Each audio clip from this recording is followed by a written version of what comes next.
Bonjour à toutes et à tous. Donc aujourd'hui, dans cette vidéo, on va parler sur la sixième partie et la dernière du chapitre 2 qui est la spectrométrie de fluorescence X. La fluorescence X, c'est quoi? C'est une technique d'analyse élémentaire non destructive de l'échantillon. Elle est utilisée en général pour l'analyse de la composition chimique des matériaux minéraux. Son principe en général que vous voyez sur cette figure, lorsque vous avez un rayonnement de fluorescence X qui est en contact avec votre échantillon, donc l'électron de la sous-couche K va partir, il va laisser sa place à l'électron de la sous-couche L qui va venir occuper son orbital. D'un point de vue physique, donc les photons X émis sont caractéristiques des éléments car ils proviennent des recombinaisons des électrons au cours de l'atome. Donc fortement liés, ils sont créés par le biais d'interactions inélastiques avec injection de l'électron excité. Donc, pour être plus précise, donc après le départ de la particule de son orbital de recombinaison d'un électron provenant d'un niveau supérieur, pour combler le trou, peut se faire de manière radiative ou par échange Auger. Dans la spectroscopie des rayons X, on nomme les valeurs de nombre quantique principal n par les lettres K, L, M, N et O pour les valeurs de n est égal à 1, 2, 3, 4 et 5 respectivement. Maintenant, on va parler sur le spectre de fluorescence X. Le spectre de fluorescence X présente l'intensité recueillie par le détecteur en fonction de l'énergie émise par l'échantillon. Il est constitué en général de pics caractéristiques qui correspondent chacun à une transition électronique d'un atome constituant l'échantillon et d'un fond continu.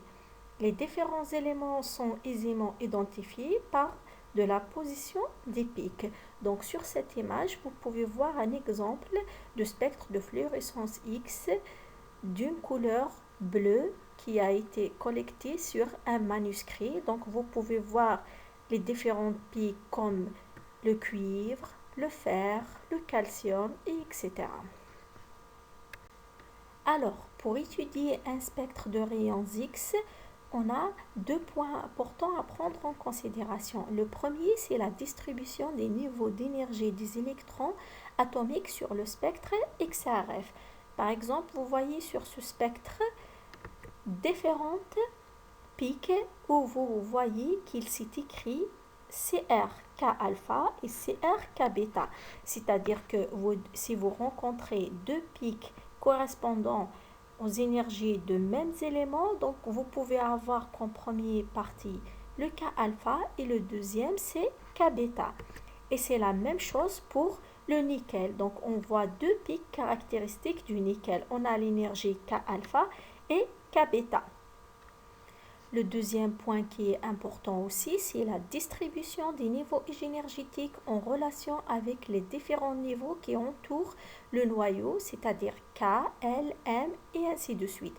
Donc vous avez ici, lorsque vous émettez un rayon X primaire qui est en contact avec votre échantillon, vous avez, comme j'ai expliqué tout à l'heure, le départ de l'électron de la sous-couche K et celui de la sous-couche L va venir occuper cet orbital-là. Donc ici, on va émettre une énergie K alpha qu'on appelle H fois mu A.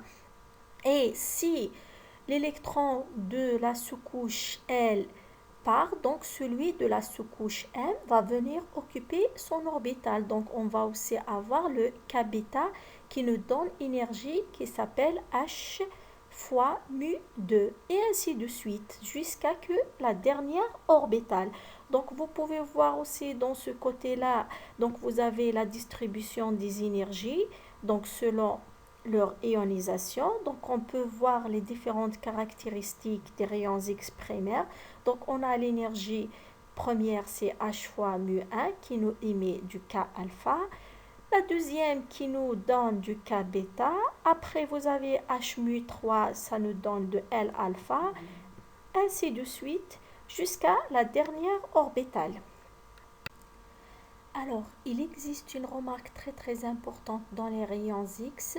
Vous devez savoir que chaque atome à partir de Z égale à 3 conduit un ensemble de radiations spécifiques obéissant à des règles de sélection quantique de ces électrons. Donc vous avez aussi un autre point très important que les éléments, l'hydrogène et le hélium, ne peuvent pas avoir de spectre de fluorescence X parce qu'ils n'ont pas d'électrons dans le niveau L. Pour ce qui est de l'instrumentation de la fluorescence X, vous pouvez voir ce schéma qui résume tout le processus d'instrumentation.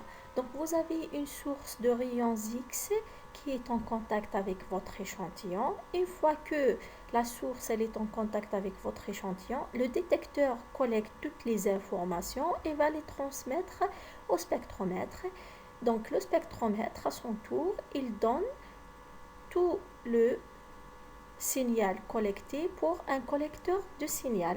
Donc vous pouvez voir dans les deux images suivantes B et C, vous allez voir dans l'image B un spectromètre de rayons X portable et dans l'image C, vous allez voir un spectromètre de rayons X adapté au laboratoire.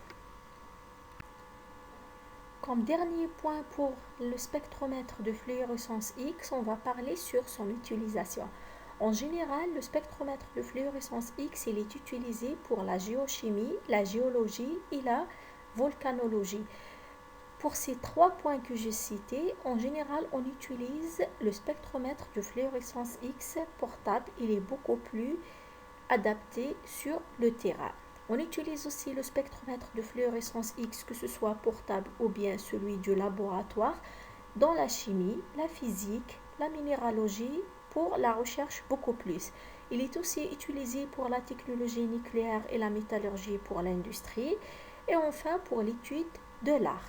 Donc sur ce, je vous dis merci beaucoup pour votre attention et à une autre nouvelle vidéo. À bientôt.